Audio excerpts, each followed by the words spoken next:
당신의 마음을 소중히 여기는 안산단한 FM.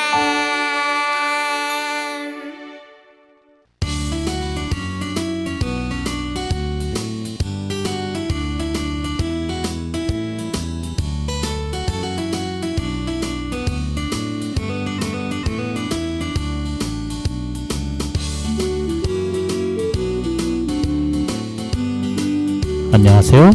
88.7MHz 단원 FM에서 보내드리는 LQ를 지향한다. 전원석의 횡설수설 인문학 49번째 방송을 시작하겠습니다. 참고로 LQ는 낮은 수준을 뜻하는 로우 퀄리티의 준말입니다. 저는 진행을 맡은 전원석입니다.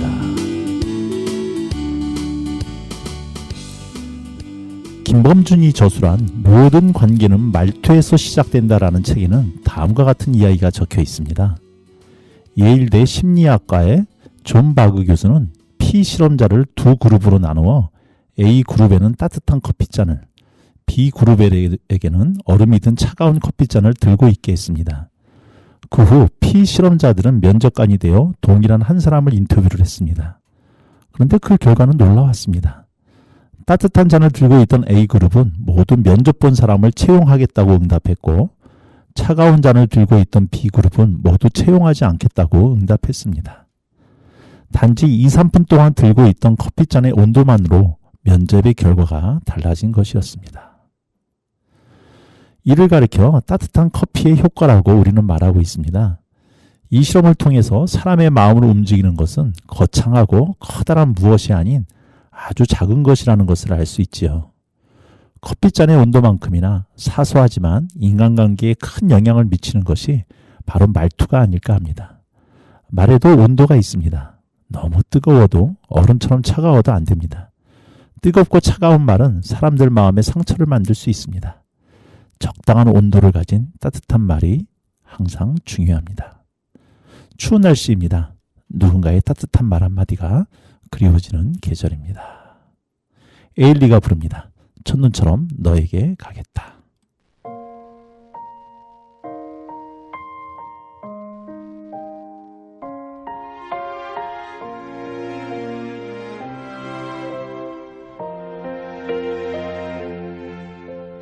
널 품기 전 알지 못했던 내 머문 세상 이토록 찬란한 것을 작은 숨결로 단 사람, 겁없이 나를 불러준 사람, 몹시도 좋았다. 너를 지켜보고 설레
네, 에일리가 불렀습니다. 첫눈처럼 너에게 가겠다. 드라마 도깨비의 OST로 삽입되었던 곡이었죠. 네, 오늘 모실 손님은 좀 특별한 분을 모셨습니다. 우리가 전통적인 가치로 여겨오던 여러 가지 것들이 있지요. 대표적인 것이 효가 아닐까 싶습니다. 현대에 있어서 효를 이야기한다는 것은 어떻게 보면 캐캐묵은 이야기 같기도 하면서도 한편으로는 또 놓치지 않고 또 유지해 나가야 될 그런 가치이기도 한 것 같은데, 어쨌든 현대라고 하는 옷에 이 효라고 하는 것이 어떤 의미가 있는지, 어떤 옷을 입혀야만이 어색하지 않을지에 대한 고민이 있는 것이 솔직한 사실입니다. 그래서 오늘은 안산에서 성산효 인성교육연구소를 운영하고 계신 정희찬 이사장님을 모시고 현대에 있어서 효란 어떤 의미가 있는지, 어떤 옷을 입고 어떻게 구현돼야 되는지에 대해서 한번 이야기를 나눠보도록 하겠습니다. 이사장님 안녕하세요. 네, 안녕하세요. 네, 자 마이크를 조금만 더 가까이 해주시고요. 네, 한번 좀 본인 소개를 직접 한번 좀 부탁 좀 드리겠습니다.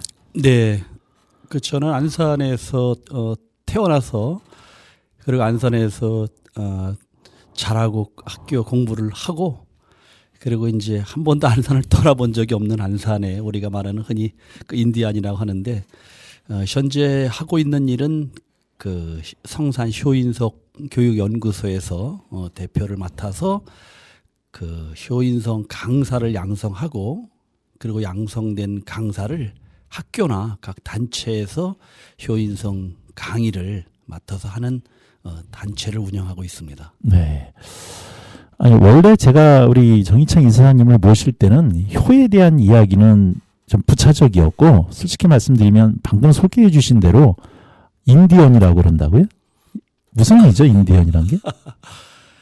사실 뭐 지금은 이제 안산에 70만 인구가 살고 있지만, 네. 과거에는 이제 그 화성군 반월면, 네. 그리고 시흥군 수안면, 시흥군 군자면, 네. 이렇게 이제 세 개의 면이 모여서 안산시를 이루었는데, 현재 70만 인구 중에 한 1%, 2%에 해당하는 그 원주민이라서 원주민들끼리는 이렇게 서로 인디언이다. 네, 인디언이다 이렇게 부르고 있습니다. 아, 그렇군요.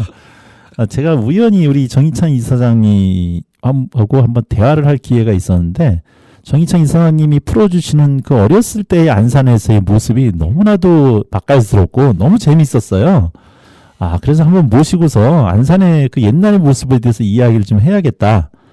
그래서 실제로는 그런 목적 때문에 한번 모시려고 그랬는데, 또 하시는 일이 또 말씀드린 것처럼 성산 효인성교육연구소를 운영하시다 보니까 먼저 이 부분에 대해서 같이 한번 얘기를 나누고, 뒷부분에 제가 원래 요구했던 생각했던 것들을 같이 이야기를 한번 나눠봤으면 좋겠습니다. 시간이 허락할지 모르겠지만 열심히 한번 달려가 보도록 하겠습니다.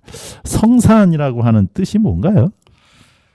그 성산은 제가 이제 교육 위탁 협약을 한 인천에 소재한 성산 효대학원 대학교의 그 명칭인데요.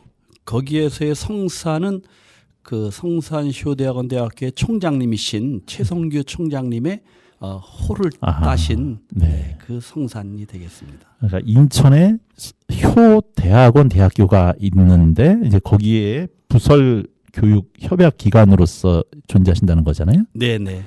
네. 아마 처음 들으시는 분도 계시지 않을까 싶어요. 아, 그런 대학원이 있었어? 라고 하는. 학부 대학이 있는 건 아니라 그냥 대학원으로만 존재를 하는. 네. 네, 우리나라에서 유일하게 그 효를 연구하고 또 후학을 가리키는 약 26년 전에 개교를 해서 현재까지 그 효학 석사, 효학 박사를 배출해내는 그러한 특별한 기능을 가진 대학교입니다. 진짜 어떻게 보면은 단일 목적의 하나의 대학원이라고 볼 수가 있겠는데요. 26년이나 벌써 됐다고요. 네. 저도 가끔 논문을 살피다 보면 그 효 대학원에서 발간된 발표, 거기에 속하신 연구자들이 발표한 논문을 가끔 볼 때가 있어서 아, 이런 대학원이 있었구나라고 그냥 눈여겨보고 그냥 넘어갔던 기억이 있었는데, 제 주변에 이렇게 바로 연결되신 분이 계셨다는 걸 알고 참 반가웠습니다. 자, 그러면 그런 대학원이 있으신데 우리 정희창 이사님께서는 어떻게 여기랑 연결되셔서 지금 안산에 그런 인성교육연구소를 운영을 하시게 되셨을까요? 저는 이제 거기서 이제 성산대학원에서 효학 박사 과정을 공부를 좀 하고 있고요. 예. 그리고 이제 효인성 교육 위탁을 하게 된 계기는 제가 2004년도부터 안산 시내 학교에서 인성 한자 교실을 운영을 해왔어요.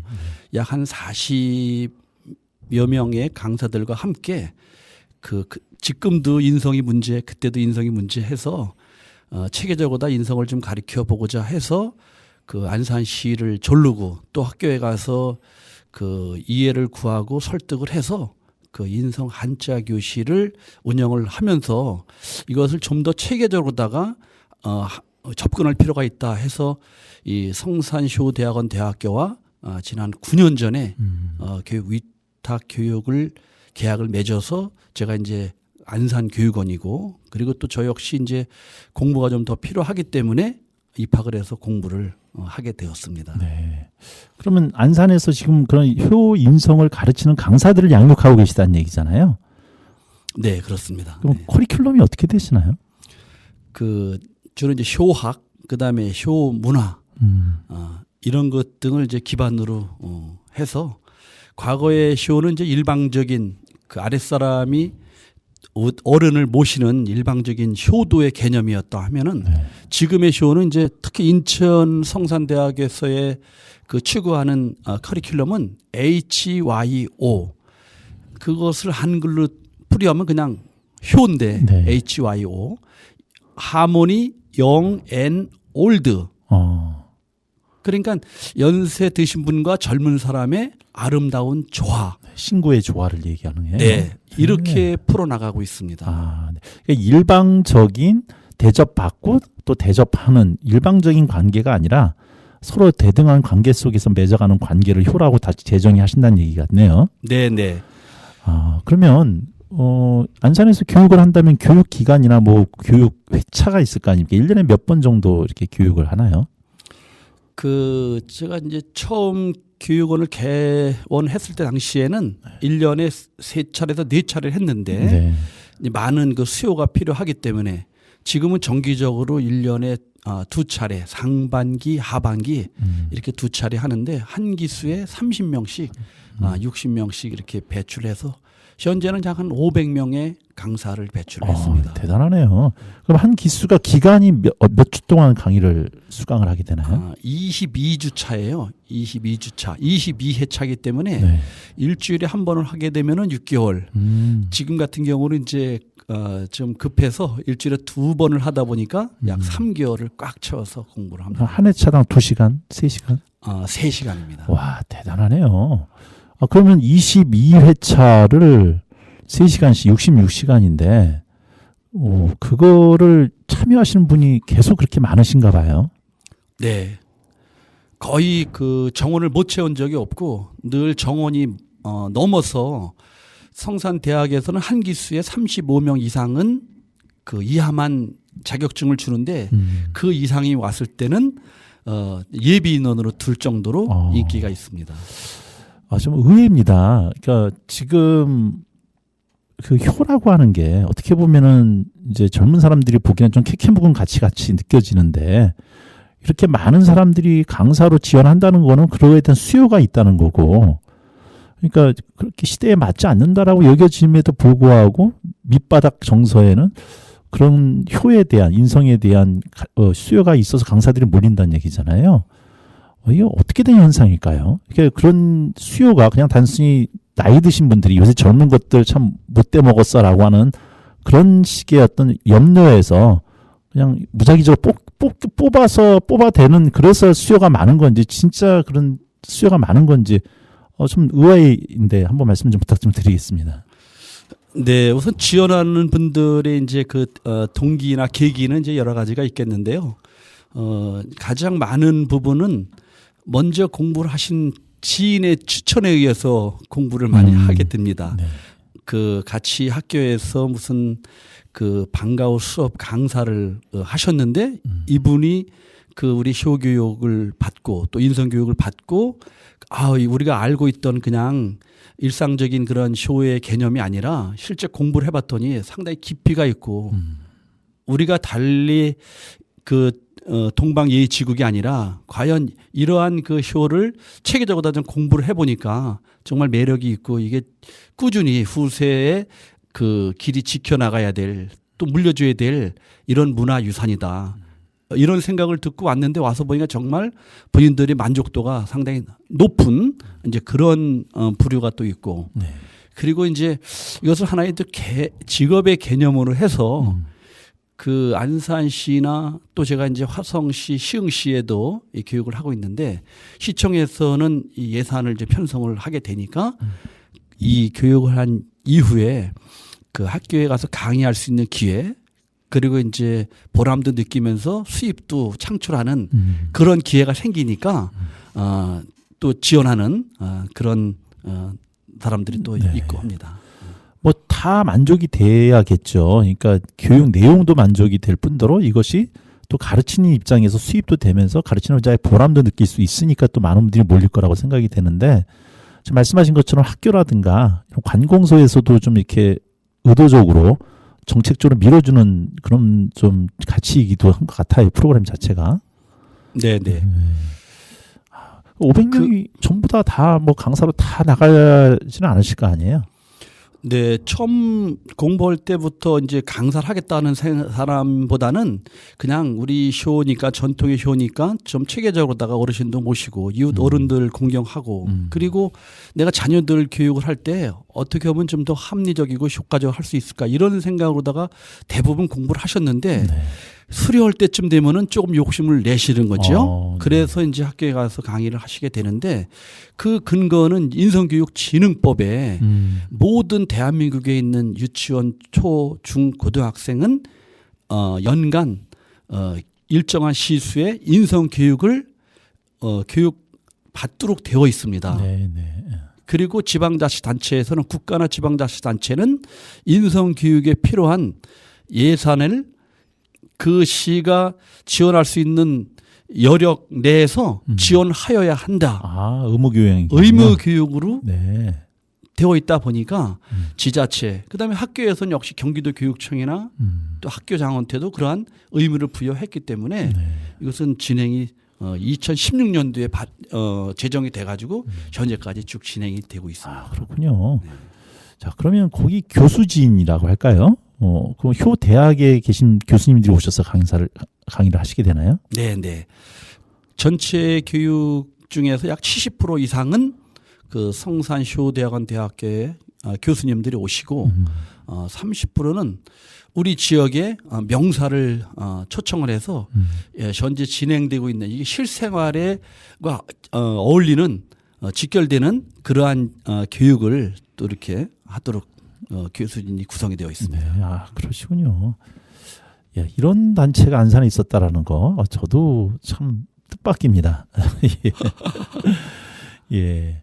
자, 그렇게 교육을 해 오셨는데 그러면 한번 아까 제가 처음에 인트로에 말씀드렸던 것처럼 현대에 있어서 아까 효의 정의를 이제 그 신구의 조화로 얘기를 하셨는데 구체적인 내용에 들어가서 말씀을 해 주신다면 강의가 뭐 22차시니까 참 많은 강의겠지만 몇 가지만 꼽아 주신다면 현대에 있어서 효란 어떤 의미가 있는지 어떤 외피를 입어야 되는지 한번 저 기억나시는 대로 말씀 좀 부탁 좀 드리겠습니다. 네. 그 과거에 이제 아랫사람들이 특히 이제 이 효 하면은 제일 힘들게 생각하시는 분들이 이제 여성, 네. 며느리 이런 분들인데 그 97년도에 이 효행 장려법을 제정을 할 때 그때 여성단체에서 많은 반대를 했습니다. 이거 일방적으로 여자들만 힘들게 하는 법이다. 그렇게 인식이 될 것 같아요. 네. 네. 그때 또 제정 당시에는 그 효를 하지 않으면은 어떠한 그 좀 벌칙을 주는 이런 쪽으로다가 그 기조를 잡았다가 반발이 워낙 부딪히다 보니까 이후에는 효를 행하는 단체나 가정 그 효자 효부한테 상을 주는 효행 장려 및 지원에 관한 법률 이렇게 이제 법률이 바뀌면서 그 성산대학에서는 거기에 발맞춰서 HYO 하모니 영 앤 올드의 교육을 지향하고 한다고 제가 말씀을 드렸는데 그러니까 이제 시어머님 또 어르신들이 기다리는 효가 아니라 당신들이 먼저 한 달에 한 번 정도 또는 뭐 한 달에 2번 며느리한테 아들한테 딸한테 사위한테 전화를 먼저 해서 아유 어떻게 잘 지내고 있니? 나 손주 누가 보고 싶어. 또 아들도 잘 있지? 이렇게 2번, 3번을 이제 계기를 마련을 해주는 거죠. 네. 네. 그렇게 이제 먼저 이렇게 그 하실 수 있게끔 저희가 이제 또 이 경로당 교육도 가고 경로당에 가서 말씀을 나눌 기회가 많은데 그런 말씀 드리면 전혀 그런 인식 못하고 계시다가 이후에 저희 한 달에 한 번씩 이렇게 정기적으로 방문해 보면 그렇게 했더니 아주 참 좋아졌어. 그리고 아들 며느리가 이제 전화를 해 이제 일일 날이 되면 하고 보름 날이 되면 전화를 해. 바로 이제 그 대표적으로 다 그렇게 어르신도 갖춰야 될 자녀들한테 먼저 그 내밀어야 될 손, 배려, 존중 이런 것 등을 지금의 쇼에서는 상당히 중요하게 생각한다. 네. 이런 가치가 바로 현대의 HYO 쇼다. 네.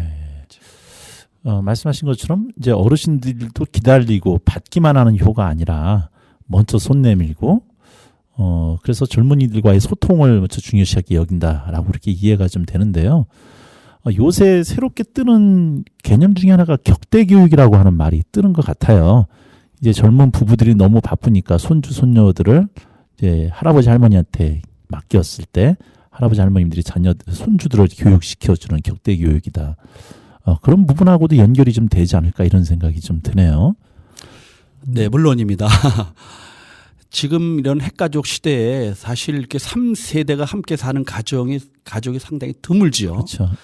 그 아버님, 어머님이 그 할머님, 할아버님한테 아침에 일어나서 문안 인사 드리고 또 식사 예절, 또 밥상머리 예절에서 그 손자나 손녀들이 많이 보고 배울 수 있는 것인데 그러한 부분들이 이제 격대 교육이 많이 사라지다 보니까 그래서 모든 교육의 첫 번째는 이제 가정이 첫 번째 학교고 또 부모님이 이제 태어나서 제일 첫 번째 스승인데 보여줄 수 있는 그런 기회, 대상 이게 좀 적어졌기 때문에 특히 이제 엄마 아빠가 지금은 그 본인들의 언행이 본인들의 뒷모습을 부모의 뒷모습을 보고 아이들이 자라기 때문에 각별히 더 그 화가 날 때라도 이 부부가 이게 식사 때라도 이렇게 서로 배려하는 것이 필요하다. 기회가 돼서 제가 이제 아빠나 학부모 교육을 할 때 되면은 그런 말씀 드리는데 밥상에서 아이들과 함께 밥을 먹을 때 아빠가 좋아하는 반찬을 한 10cm만 밀어주면서 여보 요새 힘들지 회사 일 이거 당신이 좋아하는 반찬인데 먼저 드세요. 또 바꿔서 또 남편도 부인한테 그 부인이 좋아하는 반찬을 좀 밀어주면서 먼저 먹게 하면은 그것을 바라보는 아이들이 많은 것을 느끼고 또 많은 행동의 변화가 있고 또 형성이 된다. 네. 구체적인 조그만 행동의 팁 같은 것도 좀 알려주시면서 그렇게 이야기를 하시는군요. 예, 감사합니다. 자, 노래 한 곡 듣고 좀 다시 이야기를 이어갔으면 좋겠는데요. 제가 노래를 부탁을 드렸더니 제일 좋아하시는 노래가 나훈아의 머나먼 고향을 제일 좋아하신다고 얘기를 하셨어요. 그러면서 이런 노래를 해도 되냐 말씀하셨는데 좋죠. 이런 노래 같이 한번 듣고 오겠습니다. 나훈아의 머나먼 고향.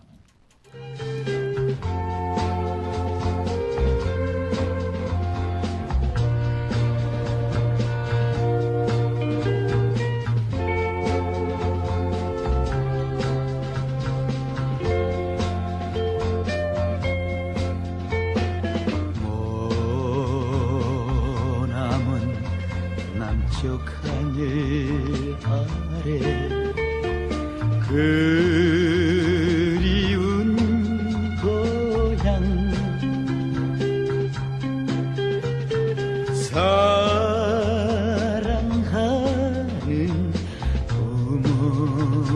형제 이 몸을 기다려 전리터향 낯선 거리 헤매는 발길 한 잔 술에 서름을 타서 마셔도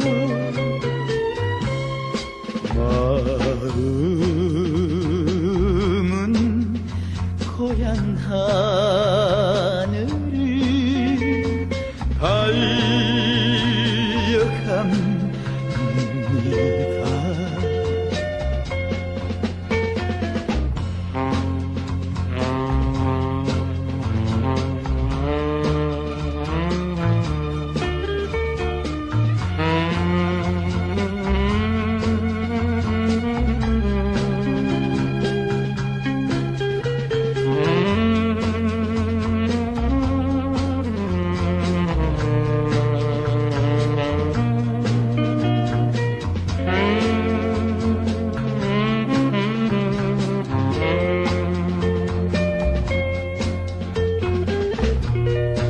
전리터향 낯선 거리 헤매는 발길 한 잔 술에 서름을 타서 마셔도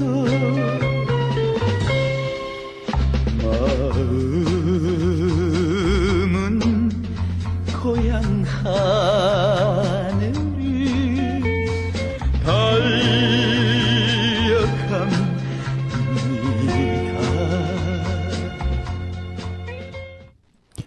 네, 나훈아가 불렀습니다. 머나먼 고향. 아니 그런데 우리 이 사장님께서는 고향이 머나먼 곳이 아니라 바로 이 안산 아니신가요? 네, 안산인데 어떻게 실향민 같은 그런 마음입니다. 그 지역은 그대로 있는데 마을이 없어지고 우리가 늘 놀던 그 갯고랑 바다가 없어지고 하다 보니까 아니 그래서 말이 나온 김에 안산의 옛 모습을 한번 좀 들려주셨으면 하는데요. 안산의 집안이 원래 안산에서 사셨던 건가요? 네, 저희가 조상 대대로 14대 약 420년을 안산에서 살았습니다. 14대요? 예.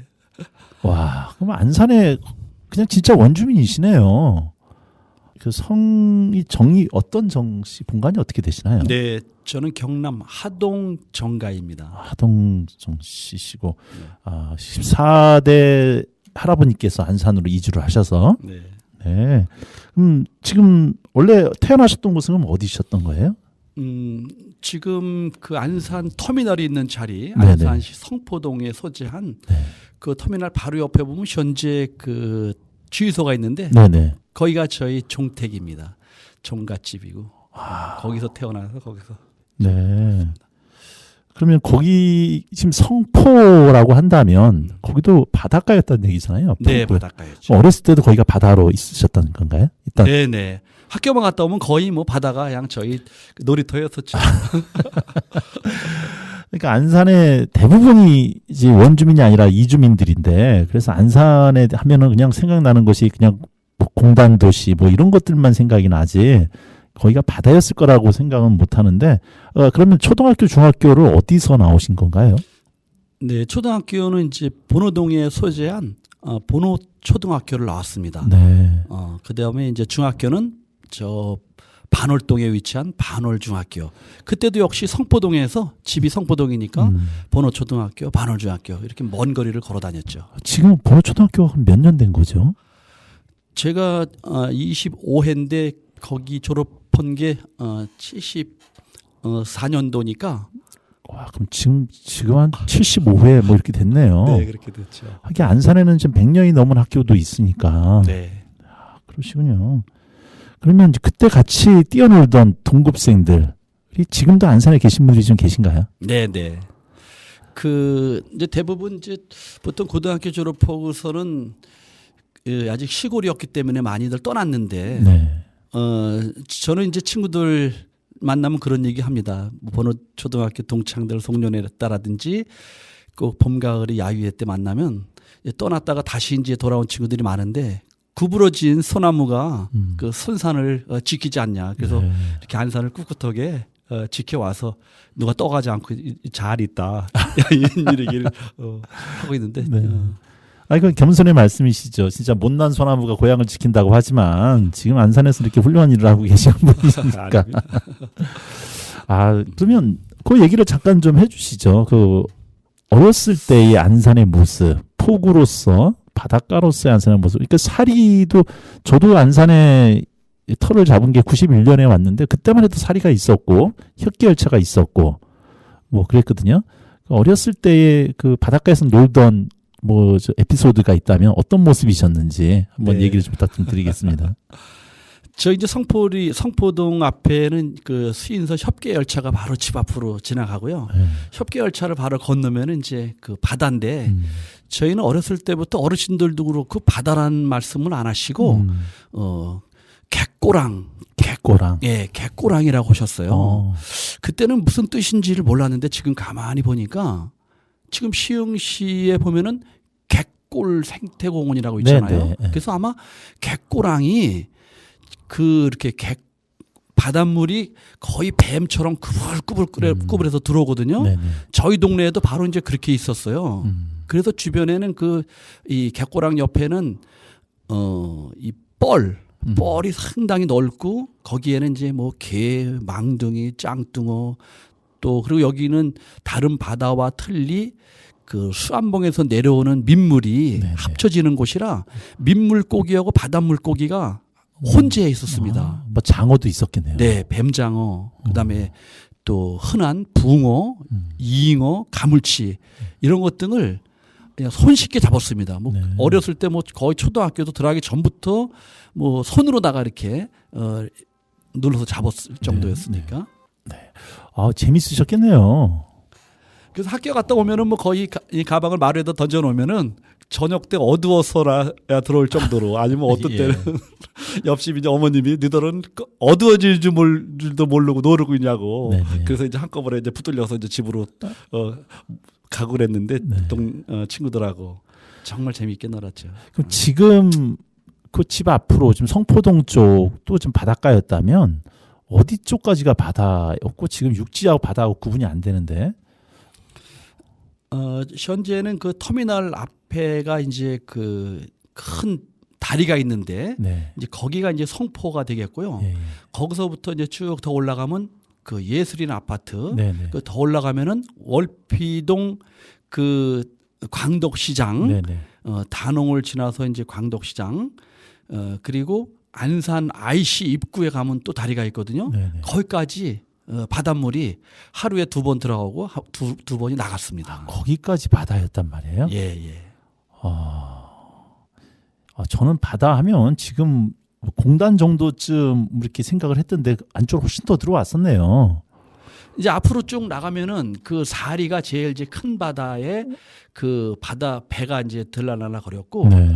과거 제가 태어나기 전까지는 성포에도 이제 배가 들어왔는데 저희가 어렸을 때 사리에서 수문을 막으면서 이 배는 안 들어오고 바닷물만 들락날락 거렸던 것이죠. 아, 예. 그러니까 원래는 바닷물이 들어오던 거를 수문을 한번 막았던 이제 한번 계기가 있었고, 예. 그다음에 다시 이제 털을 완전히 매립을 해가지고 육지로 됐고. 네. 아, 그랬군요. 그 당시에 주소가 어떻게 되셨나요? 집 주소가? 그때는 화성군 반올면 2리. 그때는 이제 화성군에 속했던. 네, 화성군에 속해 있었죠. 네. 그리고 이제 저희 특이한 게 저희 동네는 이제 이제 성포리라는 큰 마을 이름이었는데 마을이 화성군 반올면과 네. 시흥군 수안면이 네네. 혼재하고 있었어요. 아, 그래서 놀 때는 이제 같이 놀다가 학교는 따로 이제 옆에 수안면 친구들은 고잔초등학교로 가고 네. 저희는 본호초등학교로 가고 예. 아주 기이한 현상이 있었습니다. 아니 그 향토사학자라고 해서 안산에서도 안산 지역을 연구하시는 분들이 좀 있으시잖아요. 네네. 그 중에 이제 가장 많이 활동을 하고 계신 분이 지금 원곡중학교에 계시는 신대광 선생님께서 이제 그분도 이주민이긴 하시지만 안산에 대한 연구를 많이 하셔가 책도 많이 내시고 하셨는데 그분의 이야기를 듣는 것과 선생님의 이야기를 듣는 게 어떤 부분에 오버랩이 되면서도 한편으로 약간씩 좀 감이 좀 틀린 면이 있어, 결이 좀 틀린 면이 좀 있는데 그분은 책으로 하신 거고 선생님은 실제 경험을 해서 하신 거니까 거기서 차이가 있지 않을까 이런 생각이 좀 들어요. 네. 신대강 선생님이 혹시 만나보신 적 있으신가요? 저도 말씀 많이 들었는데 네. 사실 실제 이렇게 만나뵌 적은 없어요. 아, 그러시군요. 예. 네. 저 가장 아까 그럼 안산은 농촌인가요? 어촌이었나요? 그 농촌이었죠. 어촌은 이제 거기에 종사하시는 분들만 이제 일부 계셨고 대부분 이제 농업에 종사를 하셨죠. 네. 그럼 원래 종택이 이제 송포동에 있으셨을 때 여기가 개발된다고 하면서 수용이 되고 막 이러셨을 거 아니에요? 예. 그때 분위기는 좀 어떠셨어요? 야, 이게 수용되니까 더 좋아진다 아니면은 고향이 땅이 없어진다 해서 아쉽다 뭐 이런 어떤 양가 감정이 다 있으셨을 것 같은데.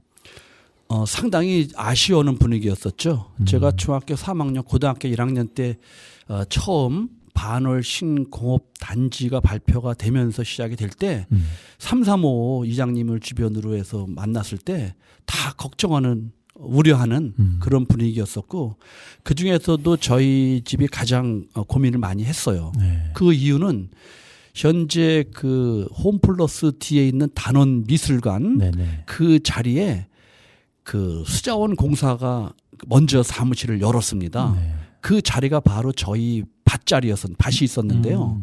딸기를 심었거든요. 네. 딸기가 5월 달에 수확을 하는데 그 3월 말에서 4월 달에 불도저가 와서 거기 딸기밭을 이렇게 미는 거예요. 아, 네. 딸기꽃이 하얗게 펴가지고 한 달 정도만 있으면 이제 소득이 생기는데 그런데 근데 그때 보상도 받지 못했었거든요. 뭐 얼마 받는지도 모르고 대강 뭐 2,200원에서 2,500원 받을 것이다 이장님한테 말씀을 평당. 네, 평당. 그런데 이제 아버님이 이장님한테 그랬어요. 아니 이거 돈이나 받고선 해야 되는 거지 이거 너무 하는 거 아니냐고 이렇게 했더니 이장님 하시는 말씀이 한마디로 이 사람아 다 국가 시책일세 협조하세. 예. 그 한마디에 양 다른 동네 사람들도 막 많이 나와서 구경하셨는데 그때 그 아주 침울한 분위기였습니다. 몇 년도였죠, 그게? 그때가 77년도였습니다. 그러니까 박정희 정권이 한창 네, 맞습니다. 네, 저거 할 때였네요. 예. 그러니까 뭐 국가 시책이라고 하는데 괜히 또 이렇게 말 잘못했다가는 큰일 났던 시대였기도 네, 했고. 네. 아, 그래서 그 산 위에는 이제 그렇게 그 전망대라 할까 아니면 그 브리핑하는 장소라 할까 이 사면이 유리로 된 그런 건물을 지어놓고 그다음에 그 산 위에 이렇게 불도저가 와서 넓게 헬기장을 만들어서 가끔씩 헬기가 이렇게 와서 뭐 어떤 때는 뭐 이장님 말씀으로다가는 내일 모레 김종필 국무총리가 뭐 오실 거다 뭐 또 뭐 건설교통부 장관이 오실 거다 뭐 그러니까 뭐 저기 10사람 이렇게 동원해서 와가지고 쓸데없는 얘기는 하지 말고 그냥 그분들이 설명하면 이렇게 잘 들으라 이런 말씀하시는 것을 저도 이렇게 어깨너머로 들었습니다. 그러셨군요. 그 협계 열차가 집 앞으로 지나가셨다고요? 네. 그 협계 열차 얘기 좀 한번 해주시죠. 협계 열차가 이제 그 예술인 아파트 지금도 이제 그렇게 그 안산천이 지나가고 있지만 그때는 더 넓었습니다. 그 바다가 넓어가지고 거기에 이제 기차가 거기서부터 이렇게 쭉 그 한대역을 향해서 가는데 저희 동네가 이렇게 언덕배기에 위치해 있었어요. 기찻길로 따지면. 그래서 그 전에 그 지금의 그 전기 동차 말고 전기 기관차라고 시커먼 열차가 다녔는데 네. 그 열차가 거의 한 7분 응선, 8분 응선 오면은 시동이 거의 꺼지다시피 해서 차가 섰어요. 아, 무게 때문에 올라가지 못해서. 제가 볼 때는 아마 그런 걸로 생각이 돼요. 네, 동력은 약하고 네, 그러니까. 동력은 약하고. 어. 그러면 이제 거기에 사람들이 쭉 내립니다.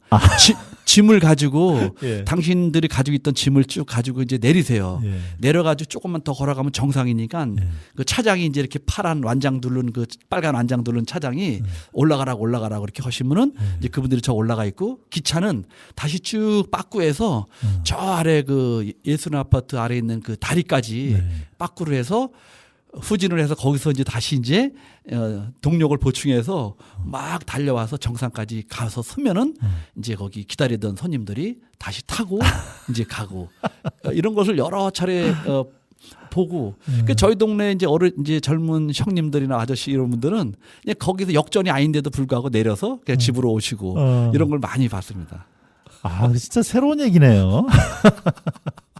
아, 저도 여기 안산에 와서 94년도에 학기열차가 중단됐었나요? 아마 그럴 것 같은데 한 번 딱 타봤었거든요. 타고서 저기 소래까지 한번 갔던 경험이 나는데 아, 정말 새로운 경험이었어요. 띵땅띵땅 하면서 아주 가까운데. 아, 그런데 그게 올라가지를 못해서 증기로 때우다 보니까 네. 그런 경우 있었네요. 겨울에는 또 어떻게 보내셨나요? 이제 바다가 또 겨울에는 없니다. 예. 이 갯고랑이 얼어가지고 거의 이렇게 이제 그 바다에서 썰매를 타고 네. 그리고 이제 눈이 오는 날이면 그 성포동에 안산에 이제 큰 산들이 군자봉이나 또 광덕산이나 노적봉이나 수안봉이나 이렇게 있는데 저희 동네가 그 서재한 성포동의 노적봉에는 눈이 내리면 의뢰이 몽둥이 하나씩 들고 토끼를 잡으러 이제 갔습니다. 토끼요? 예, 토끼, 사토끼. 뭐 잡는다는 것보다도 거의 줍는 것이죠. 이 토끼가 발이 짧다 보니까 네. 그 발자국을 이제 맡으면 토끼 한 마리를 잡았다 생각하고 발자국을 쭉 따라가 보면 거기 어디 굴이라든지 아니면 이제 잎사귀 넓은 그런 그 나무 밑에 이렇게 이제 있어요. 그러면 막대기로 턱턱 치면은 막 도망갑니다. 처음에는 막 그거를 잡으려고 막 쫓아갔었는데 나중에는 요령이 생겨서 쫓아다니지 않고 막대기를 치면은 한참을 막 100m, 200m를 숨가쁘게 도망가요. 그럼 다시 이제 뒤에 가서 다시 한번 치면은 숨을 헐떡거리면서 뒤를 사람을 돌아보다가 나중에는 그냥 쳐박습니다. 그래서 힘들어가지고. 네, 힘들어가지고 거의 눈이 막 자기 배 이상 오니까 네, 다리는 짧은데 이제 뛰기 어렵죠. 그래서 아니 그렇게 토끼가 많았습니까? 꽤 많았습니다. 네. 아 지금 노적봉 하면 뭐 그냥 한 달이면 올라갈 정도의 높이인데 그때는 산이 꽤 높았던 모양이에요? 네, 산이 높았죠. 그때 당시 높았어요. 그리고 마을이 지금은 이렇게 예술인 아파트나 또 홈플러스나 이렇게 가까이 있지만 그거는 상당히 그걸 깎아서 그런 것이고 네. 그 집에서부터 거기 노적봉까지 접근을 하려면 꽤 먼 거리를 가야 노적봉이 있었습니다. 아, 그때는 능선이 쫙 펼쳐져 있으니까. 네, 네. 그럼 잡은 토끼는 어떻게 하셨어요? 잡은 토끼는 어떻게 하셨어요? 거의 뭐 제가 초등학교 한 3, 4학년 때부터 거의 그 토끼는 그냥 먹을 수가 없거든요. 네. 반드시 가죽을 벗겨야 되는데 코를 이렇게 면도날, 도르코 면도날이라고 이렇게 십자로 따가지고 네. 그 부분만 벗기면 나머지는 쭉 이렇게 벗깁니다. 아 그럼 초등학생 때부터 토끼 가죽을 벗기셨다는 네, 얘기예요? 초등학교 때부터 가죽을 벗겼습니다. 그래서 이제 거기는 이제 도리탕에서 먹고 그다음에 가죽에는 어르신들 이제 하는 걸 이제 봤거든요. 네. 나무 지푸라기를 이렇게 구겨서 이제 넣어놓으면은 네. 한겨울에 그 토끼 털 사러 토끼 털 팔아요, 토끼 털 사요 이렇게 오시는 분 계세요. 쪽제비 털이랑 네네. 이제 그분한테 이제 얼마씩 받고 이렇게 팔고 그랬죠. 와 그러면 재미 그다음에 먹을 거 단백질 공급도 되고 그다음 돈까지 되는 오.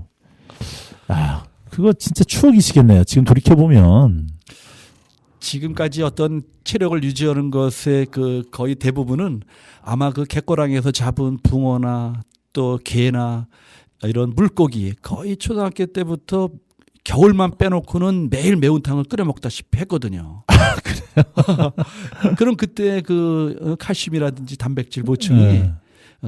지금 건강을 유지하고 있지 않나. 우리 친구들 만나면 가끔 그런 얘기를 합니다. 아니 여름에 그 바닷가에 가가지고 그냥 손으로 잡는다 그러셨잖아요. 네, 손으로 잡아요. 막 그 정도로 물반 고기반이었다는 얘기잖아요. 막. 네. 물반 고기반이었어요. 가끔씩 거기 낚시터라고 생각해서 서울이나 뭐 이런 도해지에서 어르신들이 낚시를 오시는데 네. 그분들은 아침부터 앉으셔가지고 그 바구니에다가 뭐 열댓 마리 이렇게 잡으셨는데 저희는 쪼무레기들이 가서 이렇게 그 집에서 나갈 때 주전자를 가지고 나가거든요. 네. 그 주전자에 뭐 한 30분만 잡으면 거의 손으로 더듬어서 한 주전자 이상씩 잡았습니다. 그래서 이제 막 그때 잡을 때는 이제 씻지 않고 막 잡아서 흙이고 막 있을 텐데 예. 다 잡고 나서는 이제 뚜껑을 덮고서 막 물을 넣고 흔들어서 물을 따라버리고 서너 차례만 하면 이게 맑아집니다. 네. 거기가. 그래서 들고 오면 거기 어르신들이 아야 뭐 잡았니? 그래서 네 한번 봐봐. 저희가 그 잔뜩 잡은 거 보여주시면 전부 놀라시는 거예요. 예.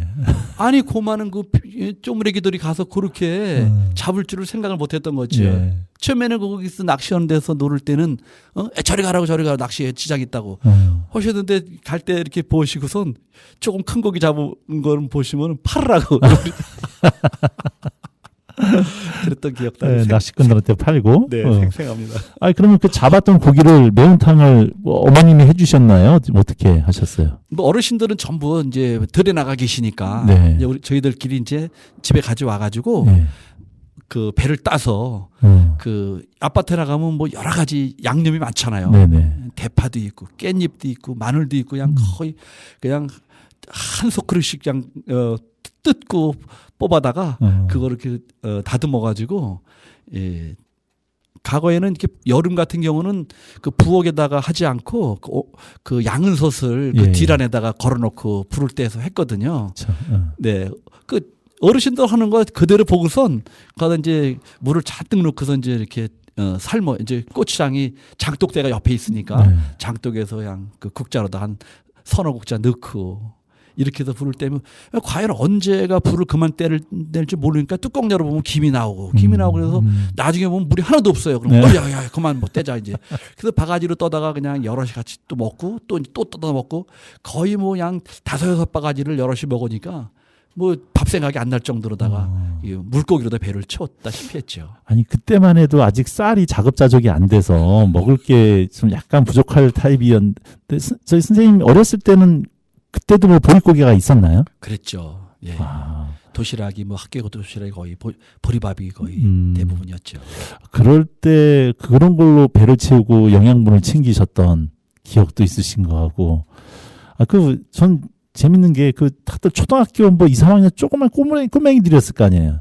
그 꼬맹이들이 토끼 사냥해서 토끼 가죽도 벗기고 직접 매운탕도 끓이고. 와. 아니 어디 동화에서나 읽었던 뭐 TV에서 옛날 그때 그 시절을 아십니까? 뭐 이거 얘기 듣는 기분이네요. 예, 지금도 이제 그래서 우리 같이 살았었던 이제 동네 친구들 또 동생들 이렇게 만나면은 명절 전에 한 2, 3일 전에는 같이 만나게 되잖아요. 네. 만나면 그 얘기를 반드시 합니다. 네. 아니 그럼 지금 여기 안산천이 있고 화정천이 있잖아요. 내려오는. 네. 어렸을 때 안산천도 그 당시에도 있던 천이었나요? 그러면? 네. 안산천이 있었죠. 그 안산천에 바닷물이 들어왔었던 건가요? 그런 거죠. 네. 와, 그 지금 그냥 하나의 그냥 산책로인데 그 당시에는 직접 바다랑 연결돼서 거기서 고기잡이를 하셨다는 거잖아요. 네. 고기잡이하고 이제 수영하고 뭐 거의 이렇게 갯벌이니까 그냥 놀다 보면 지금 저 대천 해수욕장 가면 머드 축제 같은 거 하던데 네. 거의 매일 머드로다가 몸을 닦은 거나 마찬가지죠. 예, 안산이 그런 곳이었군요. 예. 참 안산이 여러 가지 어촌으로서 참 풍부한 도시라고는 얘기를 들었는데 지금 말씀 들어보니까 가난 속에서도 나름대로 그런 또 재미도 있었고 그랬던 것 같습니다. 안산을 떠나지 않고 계속 안산에서 사셨는데 안산이 쭉 변해오는 모습을 보셨을 거 아니에요. 여러 가지 감회가 새로우시겠어요. 안산이 막 이렇게 팔리고 밀고 육지로 닦이고 아파트가 들어서고 하는 걸 보시면서 어떤 마음이 좀 드셨을까요?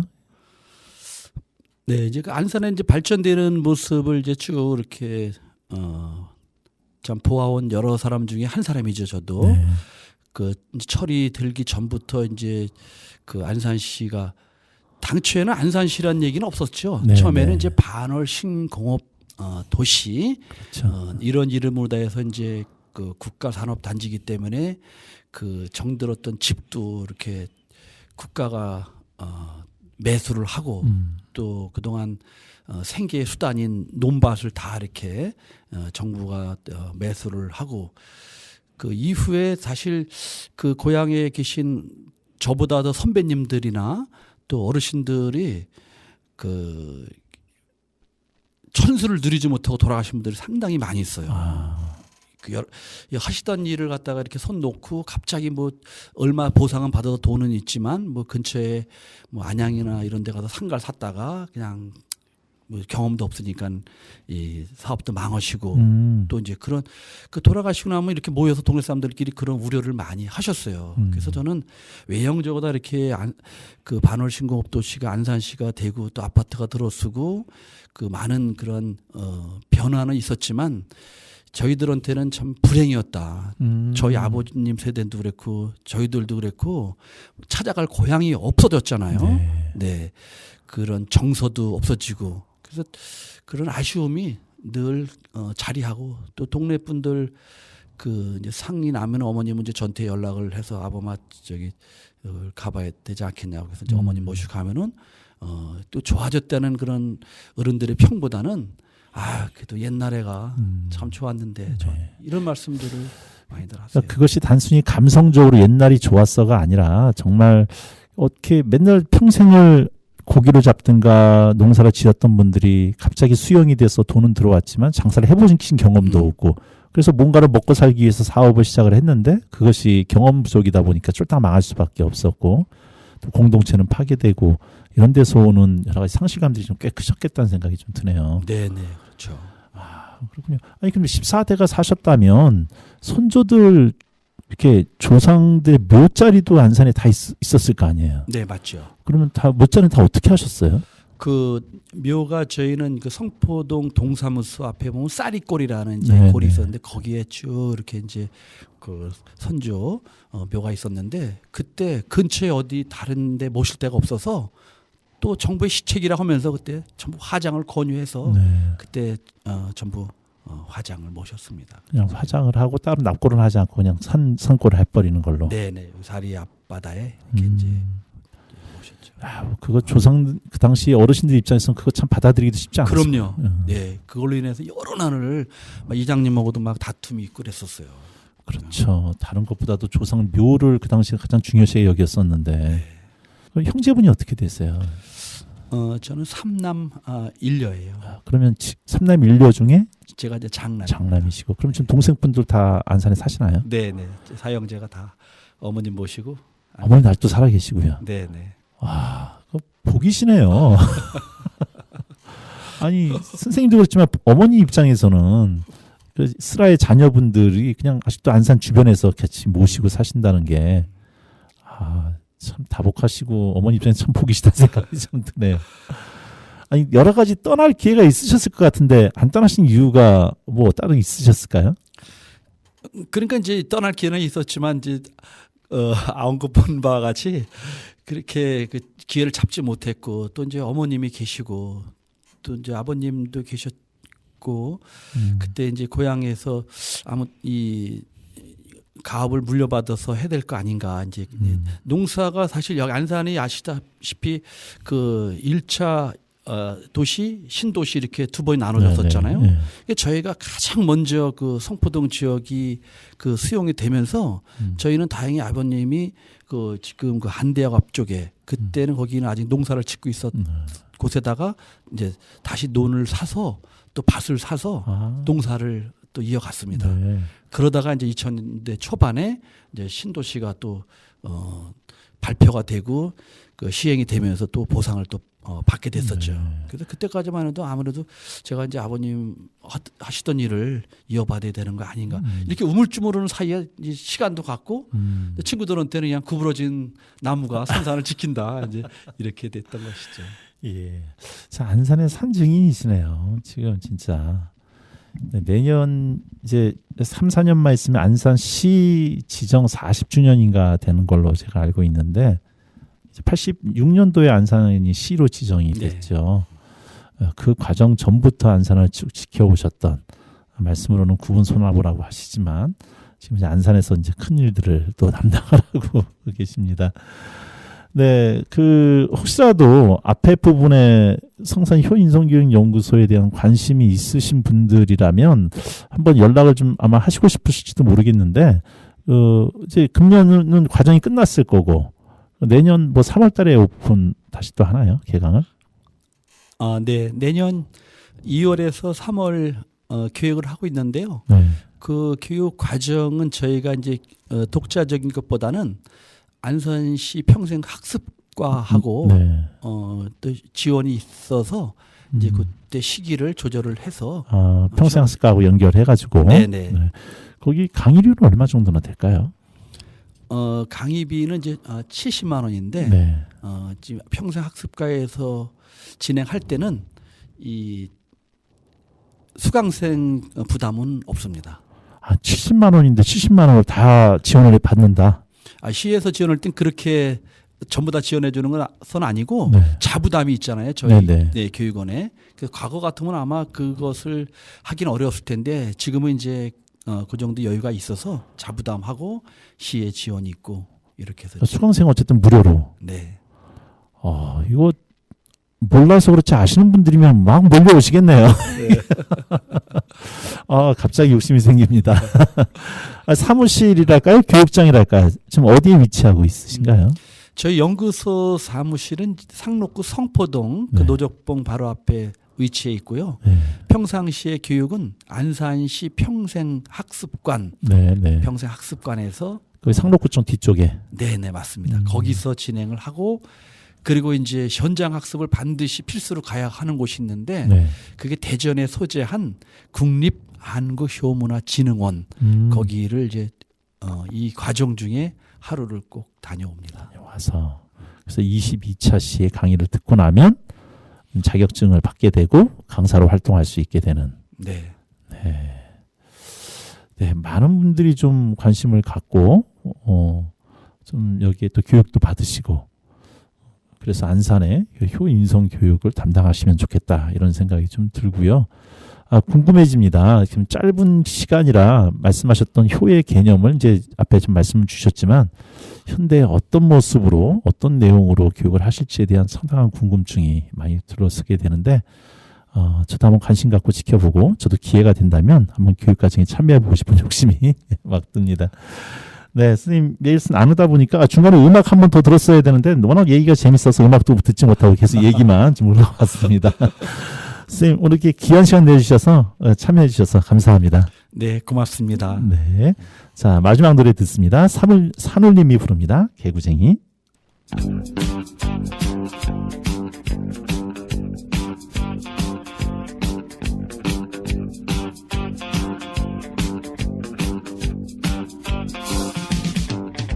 산할아버지 푸른 모자 썼네 나비같이 활활 날아서 살금살금 다가가서 푸른 모자 벗겨오지 이놈하고 물벼락 내리시네 천둥처럼 고함을 치시네